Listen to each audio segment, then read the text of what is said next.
Hi hello నమస్తే welcome to మనం TV. నేను మీ చార్మి. ఈరోజు మనతో పాటు ప్రస్తుతం ప్రముఖ ఆస్ట్రో న్యూమరాలజిస్ట్ రెహమాన్ గారు ఉన్నారు. ఆయనతో మాట్లాడు. నమస్కారం సార్. నమస్తే అమ్మా. సార్, మీరు ఏ ఏ శాస్త్రాలను ఉపయోగిస్తారు సార్? నేను ఫస్ట్ ఆస్ట్రాలజీ చార్ట్ చూస్తానమ్మా. మన లైఫ్ 80 to 90% మన జాతక చక్రం ప్రకారమే జరిగిద్దమ్మా. ప్లస్ న్యూమరాలజీ ప్రకారం అసలు పేరు బాగుందా లేదా, పేరు బలం అంటారు. పేరు బాగుంటే లైఫ్ బాగుంటుంది, పేరు బాగోకపోతే లైఫ్ చాలా ఇబ్బందిగా ఉంటుంది. సో పేరు ఎలా ఉన్నది, అలానే చెయ్యి చూస్తాను. చెయ్యి చూసి కూడా అద్భుతమైన విషయాలు చెప్పచ్చు. అలానే ఫేస్ రీడింగ్, ఒకళ్ళని చూస్తే పెట్టబుద్ధి అయింది, ఒకళ్ళని చూస్తే కొట్టబుద్ధి అయింది అని ఆ ఫేస్లో కూడా మన 100 years మన లైఫ్ తెలుస్తూ ఉంటుంది. అదేవిధంగా signature is the most important in the life. ఎలా సంతకం పెడుతున్నాం ఏంటి, దాని మీదే మన హెల్త్ ప్రాబ్లమ్స్, మన లీగల్ ప్రాబ్లమ్స్ అన్నీ తెలిసిపోతుంటాయి. ఓకే. తర్వాత marriage date is the most important in the life. First date of birth అయితే దాని ప్రకారం మన లైఫ్ జరిగేది అయితే, second date of birth is the marriage date. పెళ్ళికి ముందు ఎవడైనా ఎట్లయినా బతికిపోతాడు. ఆ పెళ్లి దగ్గర నుంచి అసలు ప్రాబ్లమ్స్ అనేవి ఉంటాయి. అంటే మ్యారేజ్ డేట్ బాగాలేకపోతే ఇలా ప్రాబ్లమ్స్ వస్తాయి. మ్యారేజ్ డేట్ కూడా బాగుంటే లైఫ్ బాగుంటుంది. సో మ్యారేజ్ డేట్ ఎలా ఉంది, ఇలా ఆస్ట్రాలజీ, న్యూమరాలజీ, పామిస్ట్రీ, గ్రాఫాలజీ ఎలా రాస్తున్నారు, ఈ రాసే విధానాన్ని బట్టి కూడా వాళ్ళ యొక్క మైండ్ సెట్ అనేది తెలిసిపోతుంటుంది. అలానే face reading, signature analysis, marriage dates, ఇలా ఇన్ని శాస్త్రాలు చూస్తాను. నేను చూసి ఒక అద్భుతమైనటువంటి రిజల్ట్స్ ఇవ్వటం జరుగుతుంది. కొన్ని సంవత్సరాల నుంచి ఇలా ఎంతోమంది నా దగ్గరికి వచ్చి ఇలా అన్ని రకాలు చేయించుకొని ఇలా మేలు పొందటం అనేటువంటిది జరుగుతూ ఉంది. సో సార్, అంటే పెళ్లి చేసుకునే వాళ్ళకి సంబంధించి ఇటు పెళ్లి కొడుకుది పెళ్లి కూతురుది ఇద్దరిది కూడా ఖచ్చితంగా వాళ్ళ నంబర్స్ మ్యాచ్ అవ్వాలా సార్?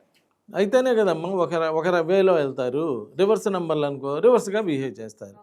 ఇక్కడ ఫస్ట్ జాతక చక్రం చూసినప్పుడు వీళ్ళకి అక్కడ పాయింట్స్ ఉంటాయి అమ్మా. ఫస్ట్ బ్లడ్ చూస్తారు.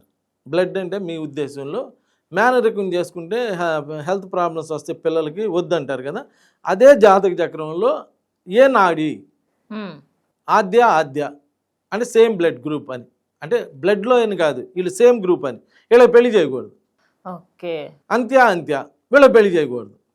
ఇక్కడ ఏంది, సేమ్ మేనరికం కింద మనకి ఎలా సైన్స్ మేనరికం చదువుతుందో ఇట్లా అనమాట. ఇప్పుడు ఆద్య వాళ్ళకి చేయాలి, అట్లా రివర్స్ వాళ్ళకి చేయాలి. అంటే సేమ్ బ్లడ్ గ్రూప్ కాదని నీకు ఎగ్జాంపుల్ చెప్పాలంటే అది చూసుకొని దానిలోనే లవ్ ఉంటుంది.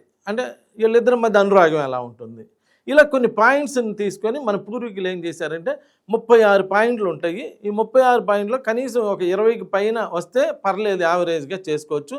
ఈ 18 లోపు వస్తే అంటే 50% కూడా రాకపోతే ఫెయిల్ అయినట్టే కదా, ఎగ్జామ్లో కూడా ఫెయిల్ అవుతారు కదా, అలా రావద్దు, అందువల్ల అలా చేయమాకండి అంటారు.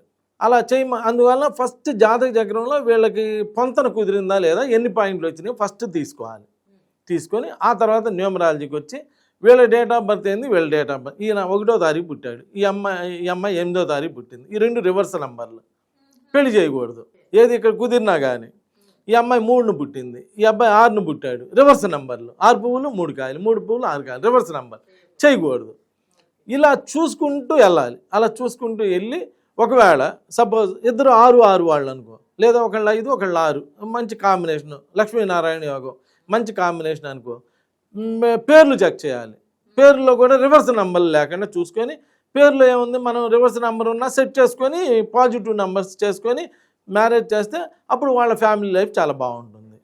అలా కాకుండా ఏది పడితే అది చేసేసి ఏముందిలే ఇదంతా వంకాయ, ఎల్లి కాంచి వాళ్ళకి ఏదో ఫీజు కట్టాలి అని చెప్పి ఇక్కడ కళ్యాణం, మనం ఇక్కడ కోట్లు వేస్ట్ అయినా బాధ లేదు, కానీ అక్కడ మాత్రం వేస్ట్ అవ్వకూడదు అని అలా చేస్తారు. నేను అనేది మంచి పని చేసేటప్పుడు దానివల్ల ఆ ఫీజుతో వాళ్ళ పిల్లలు కడుపు నింపుకుంటున్నారు, అది కూడా ఒక మంచి పనే.